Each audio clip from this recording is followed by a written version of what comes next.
A great day to one and all. Welcome to the discussion of review materials for combinatorics category 3.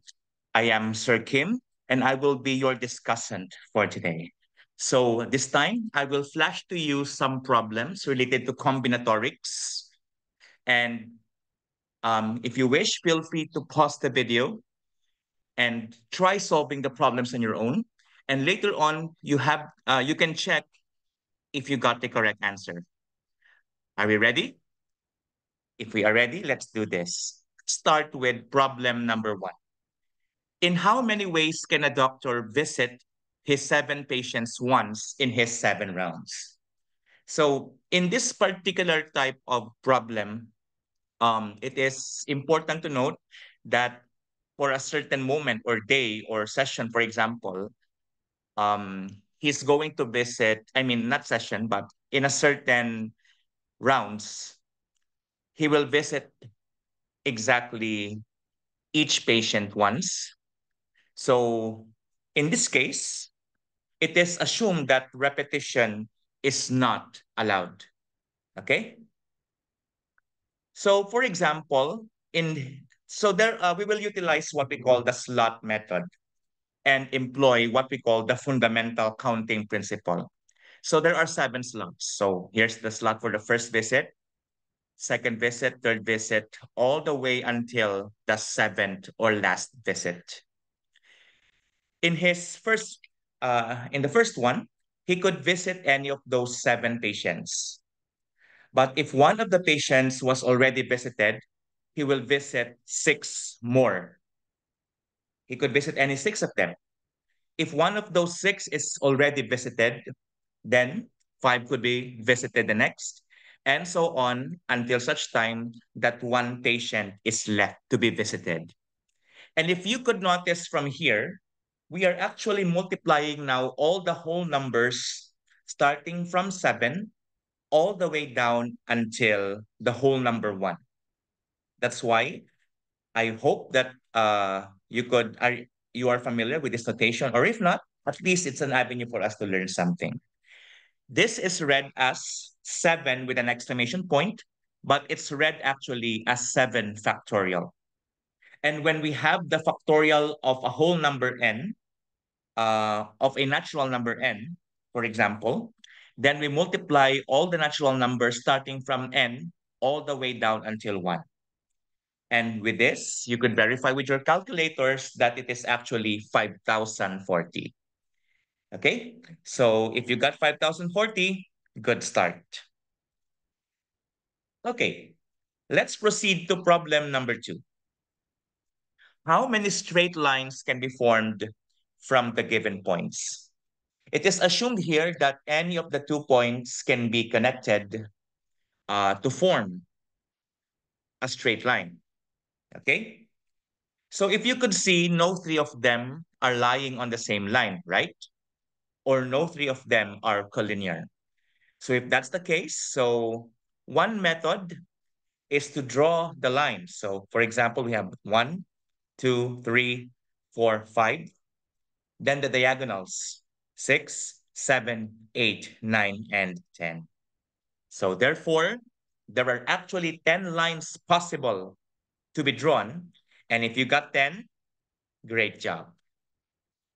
But you might be asking, sir, is there a way for us to determine the total number of lines without drawing them? And the answer is yes. That is by using what we call the combination formula. So that is NCR, or N combination R, is equal to N factorial all over N minus R factorial times R factorial, where N here refers to the total number of elements and R refers to the total number of objects that you will take from out of those N elements. And take note that N is greater than or equal to your R, okay? And take note, in combination, order does not matter. So you will utilize this if order or the arrangement of objects do not produce new meaning or does not matter. What do I mean by that? For example, if this is point A and B, if this is line segment AB, line AB, it's the same as line BA, right? So AB and BA as lines are just one and the same. They don't refer to two lines, but they just refer to exactly one line lang po. And with that, since there are 5 points, and to determine and to have a line, you will get two at a time. So that's 5C2. That's 5 factorial all over 5 minus 2 quantity factorial times 2 factorial. The numerator, 5 factorial, will be expressed as 5 times 4 times 3 factorial. You might wonder, sir, how come you stop at 3 factorial? Because I know that 5 minus 2 quantity factorial is 3 factorial, and 3 factorial divided by 3 factorial will just simplify to 1, right? And the 2 factorial is just 2 times 1, or simply 2. So you are left with 5 times 4, which is 20, divided by 2. So you still get an answer of 10. I hope it's clear with us. So you see, either by drawing everything or by using the combination formula, you are still able to arrive to the same correct answer. Problem 3. There are 10 evenly spaced points that were placed in a circle. How many pentagons are possible if any of the 5 points will be connected? So again, if you place 10 distinct points that are evenly spaced around the circle, surely no three of them will lie on the same line. And any 3 points connected will in fact form a unique triangle. That's why this is again another combination problem.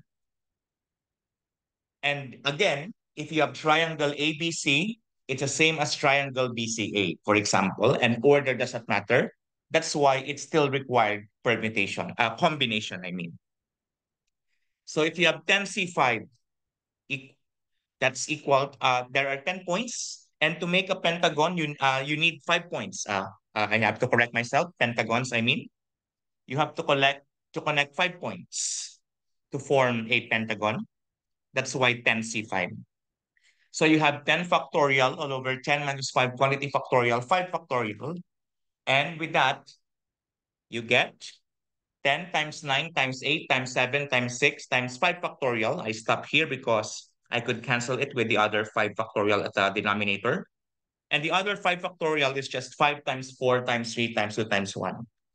So dividing the 5 factorials results to that expression. And by simplifying this, for example, 2 times 3 divided by 6 divided by 3 will be 2. And this 3 times 2 is 6. So canceling them or dividing them will result to 1.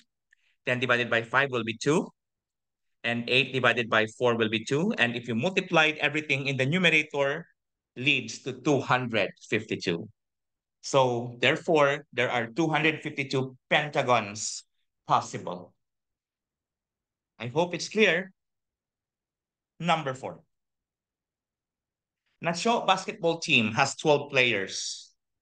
In how many ways can the first 5 players be chosen if anyone can assume any position, right? So you have positions like forward, center, for example. But again, in this problem, anyone can assume any position. So here, order will not matter also, as long as you have any 5 of them. Therefore, again, this is another case of a combination problem with n equals 12 and r is 5, because you will choose 5 out of 12. So by applying again the combination formula, you have 12C5 equals 12 factorial all over 12 minus 5 factorial times 5 factorial. So it simplifies to 12 factorial all over 7 factorial, 5 factorial. And expressing 12 factorial as the product of 12, 11, 10, 9, 8, and 7 factorial all over 7 factorial here, this will be just 7 factorial divided by 7 factorial will just be 1. That's why I stopped there. And the other 5 factorial will be 5, 4, 3, 2, 1. And if you dividing the 7 factorials will result to this expression. And performing division, your denominator will just be 1. And simplifying this leads to 792. I hope you got it. If yes, great job. But if not, again, it's still a learning avenue for all of us. Okay. Number 5. In how many ways can you answer 3 true or false questions? Note that you will answer each item by only one of true or false. You will not leave any item blank. And in this case also, you are not allowed to give 2 answers for each item. What do you think? For this, if you wish, I have written them actually. For example, true, true, true. It means that number 1 was answered true. Number 2 item was answered true. Number 3 item was answered true. It's also possible that number 1 is answered true, number 2 is true, number 3 false. And if you write everything, there will actually be 8 of them. But again, for this problem, we could utilize also what we call slot method. And how does the slot method work? There are 3 slots. Item number 1, 1 slot for item number 2, and 1 slot for item number 3. Okay? So with that, item number 1 could be answered in 2 ways. That's true or false. Same with item number 2 and item number 3. And again, by the fundamental counting principle, we have to multiply all these numbers. So 2 times 2 times 2 gives us 8 ways in all. And those 8 ways are the ones I list for reference. And if you did, congratulations. All right. Number 6. How many rectangles are there in all? So take a look at that. You have a 3 by 3 square that is partitioned into 9 1 by 1 squares. So how many rectangles are there in all?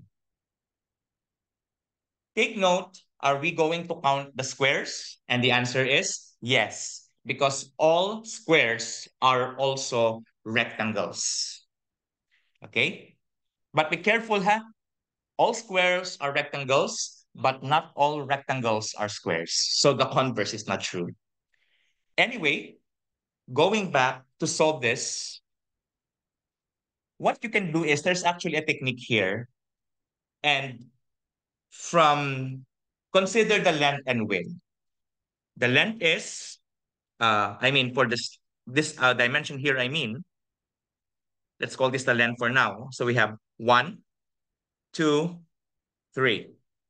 Okay, that's why I have here. And for the other dimension here, let's call this the width. You count also the number of individual squares from bottom to the top.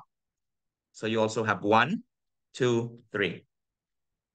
And you know the special technique? The fast way is just to add all the numbers in one dimension here.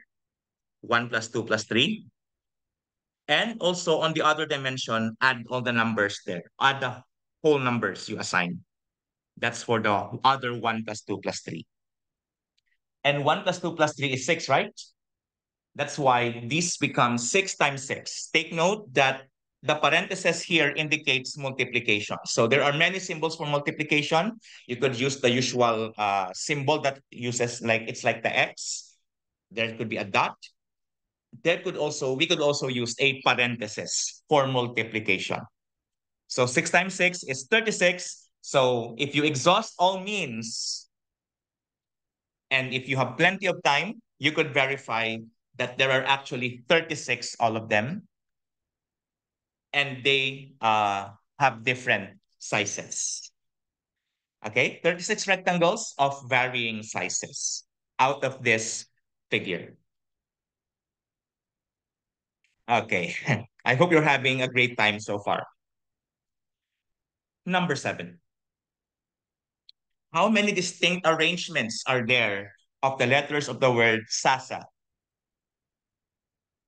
So be careful because in this particular case, interchanging identical elements do not produce a new meaning or arrangement.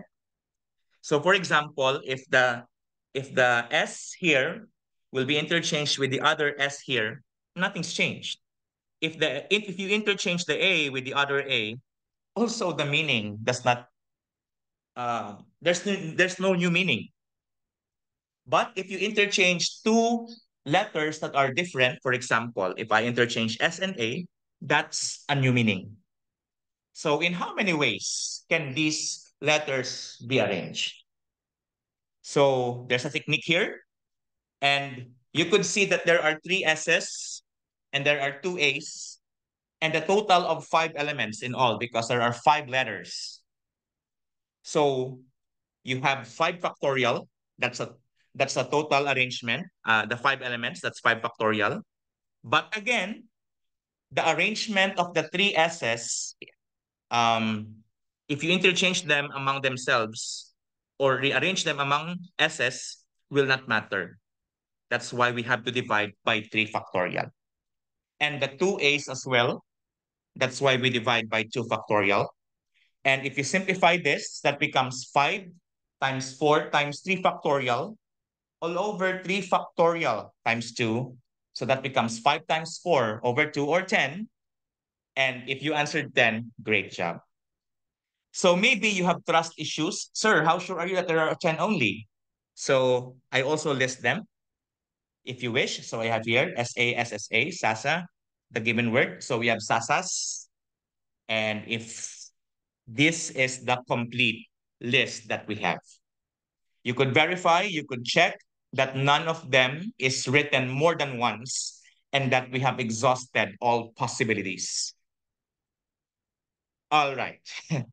So there are 10 only. So that is what you're going to do if you're going to take all the elements and arrange them. And again, you can do this method if there are repeated elements. All right. Next, number 8. How many 8-digit numbers are possible from the arrangement of the digits of 11,333,577? So you could see again, we are just going to arrange all of the digits. And since there are repeated elements like 1 appeared twice, then this is another case of permutation with repeated elements. So we have n is 8 because, of course, there are 8 elements. There are 2 ones, 3 threes, 1 fives, and 2 sevens. And again, using a similar concept with number 7, that's 8 factorial all over 2 factorial, 3 factorial, 1 factorial, 2 factorial. And also, just a piece of advice, if you have 1 factorial, you may just omit that because anyway, 1 factorial is 1 and any number divided by 1 is just equal to itself. So you have the option to not include 1 factorial in the denominator. And if you do your usual processes, simplifying this, I hope you got 1,680. Okay. Number 9. Hotel has 3 rooms, A, B, and C left. Rooms A, B, and C can accommodate 2, 4, and 3 guests, respectively. 9 guests arrived. In how many ways can they be accommodated in the rooms? Assume that they can go to any bed whenever they are inside the room. Okay? Have you tried this out? Let's see if you got this right. So again, it's 9 factorial all over 2 factorial, 4 factorial, 3 factorial. Why? Because you could choose any two, so 2 factorial. Their arrangement, they could go to whatever bed they want as long as they are there inside. And for the second room, which has a capacity of 4, that's 4 factorial. And the other one, 3 factorial. So that's why we divided 9 factorial with the product of 2 factorial, 4 factorial, and 3 factorial. And I hope you got 1,260. All right? So far, so good. Number 10. In how many ways can 5 different books be arranged in a shelf if it has space only for 3 books? All right. However, in this case, these books are different now, right? And take note that if you are arranging things in a bookshelf, this time order matters. And since order matters, we cannot use the formula for combination right now, but we have to utilize the formula for what we call permutation, which is NPR equals n factorial all over n minus r quantity factorial. If you could see, the formula for NPR is similar to the formula for NCR or combination. It's just that NPR, the formula for linear permutation, has no r factorial in the denominator, has no extra r factorial. And take note, you can do this only, you can use this formula if all n are different, n is greater than or equal to r, and no repetition is allowed. Okay? So it's understood that there are no repeated elements here and that all elements are different. And since you have 5 and you will get 3 and arrange them in a certain order, so we have 5p3 equals 5 factorial all over 5 minus 3 quantity factorial. So that becomes 5 times 4 times 3 times 2 factorial all over 2 factorial. We stop with 2 factorial again because we know that we can divide them and become 1.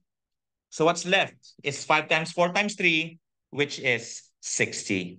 And if you did, congratulations, you got it right. All right?